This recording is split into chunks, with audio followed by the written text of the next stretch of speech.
বাহ!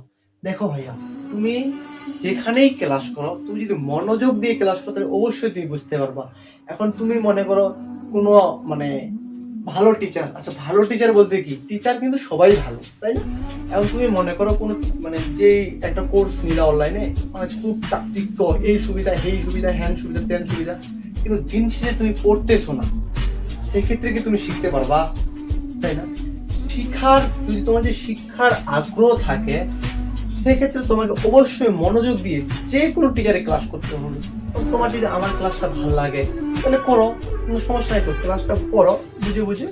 আমি তো বুঝাইছি আস্তে আস্তে, যে জায়গায় বুঝতে পারবা না তাহলে কি একটা স্ক্রিনশট নিয়ে আমার মুছে দিবা, ভাইয়া এই জায়গাটা কিভাবে হলো একটু আরেকটু বুঝে যায়, তাহলে আমি তোমাকে বুঝে দেওয়ার চেষ্টা করবো।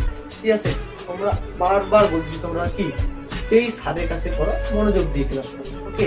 এখন তোমার যদি মনে হয় যে তোমরা এই মানে বিভিন্ন প্ল্যাটফর্ম আছে, ডিজিটাল বোর্ডে ক্লাস করাচ্ছে, এরকম এরকম সুবিধা, ভাই এনাফ। আমি তোমাদের হোয়াইট বোর্ড প্লেই করাই, সমস্যা কি? আমি কি বুঝাচ্ছি কিনা, ওরা যে ডিজিটাল বোর্ডে করাচ্ছে এগুলোই তো করাচ্ছি, আমি হোয়াইট বোর্ডে করাচ্ছি। এখন তোমরা বুঝতে পারতেছো কিনা, তুমি কতটুকু বুঝবা, এটাই হচ্ছে মেন বিষয়। এখন এখানে মানে কিভাবে ক্লাস নিচ্ছে এটা কোনো নট ফেক।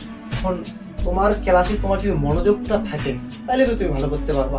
এখন যদি মনোযোগ না থাকে, তোমাকে খালি পৃথিবীর যে সর্বশ্রেষ্ঠ টিচারকে তোমার সামনে বসায় দেওয়া হয়, এবং তুমি যদি ওর কাছে মনোযোগ দিয়ে না পড়ো এবং বাসায় বেশি বেশি প্র্যাকটিস না করো, তুমি কখনোই ভালো